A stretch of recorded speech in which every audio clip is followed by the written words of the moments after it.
Samedi 3 octobre, pour le tout premier live de la cuisine, j'ai eu la chance d'inaugurer le live avec une chronique. Euh, Comme c'était dans la cuisine, j'avais envie de faire un truc en rapport avec la cuisine ou le manger de manière générale.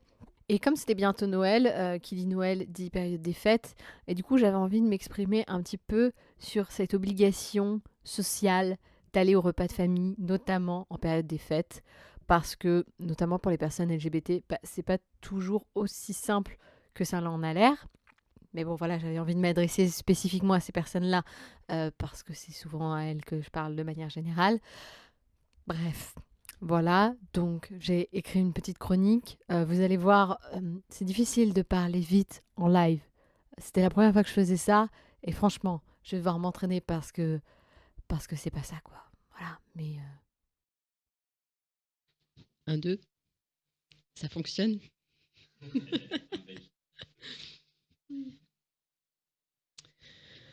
Bonsoir à tous et à toutes, c'est Cordélia, j'espère que vous allez bien. Cette première soirée dans la cuisine au mois de décembre à l'approche de Noël est pour moi l'occasion parfaite de vous parler d'un sujet que je trouve important, les repas de famille. On nous apprend dès notre plus jeune âge que la famille, c'est ce qu'il y a de plus important, et que si ce n'est pas nos parents qui nous l'enseignent, c'est la société, et notamment les films, livres, séries, chansons, dont on nous abreuve dès le berceau. Il paraît que la famille, c'est sacré. Il paraît qu'on pourra toujours compter sur elle, qu'elle est là pour nous aider dans les moments difficiles, pour nous guider et pour nous soutenir quels que soient nos choix. Il est donc de notre devoir d'entretenir les relations familiales et notamment d'aller à tous les repas de famille et de rendre tout cet amour inconditionnel et ce soutien inébranlable qu'on nous a donné. Si tu n'aimes pas ta famille, si tu n'es pas présent pour elle, si tu ne viens plus à Noël, si tu n'es pas redevable à tes parents, si tes frères et sœurs ne sont pas la prunelle de tes yeux, alors tu es un ingrat, une ingrate, un mauvais élément, et tu ne mérites pas de faire partie de cette belle famille. Entendre toutes ces conneries me donne envie de hurler, et j'imagine que je ne suis pas la seule personne dans ce cas. J'ai donc envie de te dire la vérité vraie, à toi, cher auditeur, chère auditrice, on t'a menti. Tu n'es pas obligé d'aimer ta famille. Et surtout, tu ne leur dois rien. De plus voir sa famille, ne plus les aimer, ne fait pas de toi une mauvaise personne. Après tout, peut-être que ce sont eux qui sont toxiques pour toi. On peut avoir de mauvais parents. Parfois, nos grands-parents sont des vieux cons. Il arrive qu'on n'ait rien en commun avec ses frères et sœurs. Ça arrive plus souvent qu'on le pense. Les histoires qu'on nous vende, des familles parfaites, mais la réalité est souvent tout autre. J'ai une pensée particulière aux enfants gays de parents homophobes, aux sœurs lesbiennes de frères lesbophobes, aux petits-enfants trans de grands-parents transphobes, mais également de toutes ces personnes rejetées, silenciées, moquées par leur propre famille. Tu t'habilles trop court, ton mec est un con, tu as changé, tu aurais pu faire un effort, souris, tu verras quand tu grandiras, tu changeras d'avis, fais plaisir à ta mère. Alors non, tu n'es pas obligé d'aller au repas de famille. Non, tu n'es pas obligé d'obéir, de te plier en quatre, de t'asseoir sur ton identité, de mettre au placard tes valeurs. Tu n'es pas obligé de fréquenter les gens avec qui tu n'as rien en commun. Si dans ta famille, c'est des cons, alors tant pis. Ne va pas déjeuner dimanche. Je sais que malheureusement, c'est parfois plus facile à dire qu'à faire. Parce que tu vis encore chez eux, parce qu'il faut bien que maman te fasse un virement pour payer ton loyer, parce qu'il faut que grand-papa te prête sa voiture le mois prochain, ou parce que papa ne t'offrira pas un ordinateur si tu ne viens pas au moins une fois par semaine à la maison. On fait tous et toutes comme on peut, en attendant le jour où on pourra enfin se casser et ne plus les voir. Je considère que la famille, c'est pas seulement les gens dont on partage le sang. Le sang, ça vaut rien, c'est que dalle. C'est même pas les gens avec qui on a grandi, ça ne suffit pas. La famille, c'est les gens qui nous aiment de façon inconditionnelle et sans attente de rétribution. La famille, c'est pas seulement papa, maman, petite sœur et grand-maman. La famille, c'est aussi des amis. Cet ami qui vient toujours prendre le thé chez toi quand ça va pas. Cet autre qui t'envoie un mail tous les jours pour te raconter sa journée. Celui qui te harcèle de SMS toute la journée. Celle que tu reconfortes après sa dernière rupture. Ou encore celle avec qui tu as emménagé il y a 2 mois. C'est bientôt les fêtes de fin d'année.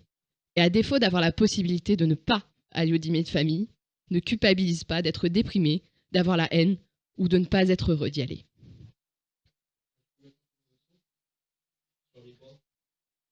Donc, merci à Cordélia. Tu as encore du temps sur ton panel parce qu'en fait, on t'a compté jusqu'à. Le prochain panel est donc à 18h20. Est-ce que tu veux que je te lise des réactions du chat éventuellement ?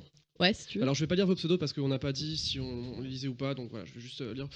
Donc, apparemment, d'abord déjà, ils t'entendent bien, ils sont contents. Ils sont contents que tu parles de ça.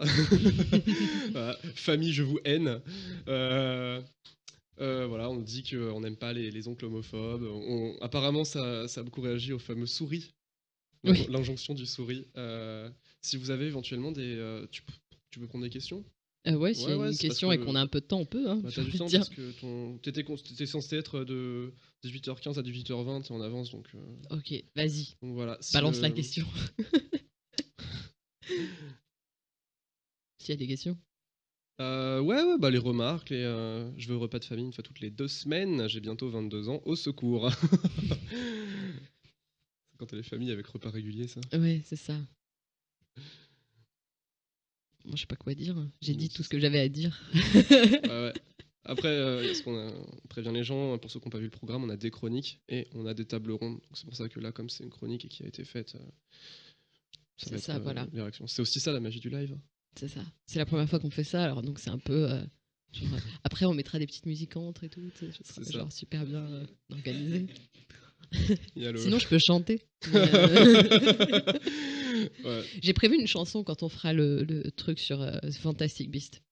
Qui est donc, je sais plus à quelle heure c'est que le nouveau programme. C'est à 22h30. De 22h30 à 23h, on va parler du dernier film de la franchise Harry Potter, The Fantastic Beast. Et du coup, j'ai prévu de chanter un morceau de A Harry Potter Musical. On dit, alors dans ma famille, on est tous fâchés les uns avec les autres, surtout avec les grands-parents. Voilà, ce que je voulais dire, c'était juste que voilà, c'est pas grave d'être fâché avec sa famille et c'est pas, ça fait pas de soi, ça fait pas de toi une mauvaise personne si tu t'entends pas avec ta famille et tu peux construire ton autre famille, quoi. C'est cool, non? C'est beau. Ça nous réclame des chansons. Est-ce que vous pouvez nous dire combien on est en live? Parce qu'on n'a pas forcément, Ouais, on n'a pas les données le sous les numéro. yeux. Encore une année où j'ai pas eu le courage de faire mon coming out à mes parents. Encore un Noël à entendre tonton facho parler du mariage des PD sans rien dire. On nous dit, j'ai la chance de vivre loin de ma famille. Ça fait une libération excuse pour aussi. beaucoup d'étudiants. Ouais, il y a pas mal de gens. Le fait d'étudier dans une autre ville, en fait, du coup, tu les vois moins et ça va mieux. T'en parles un peu dans ton anneau d'ailleurs, dont tu parleras après. Ouais. D'accord. Oh putain, on est 65. Eh ben. Faudrait que je RT. Ouais, faudra RT. Abonnez-vous. Abonnez-vous. Non, c'est pas l'Icarion. Oui, j'aurais dû le dire. C'est Radek de Studio Placard. Là, je suis responsable du chat.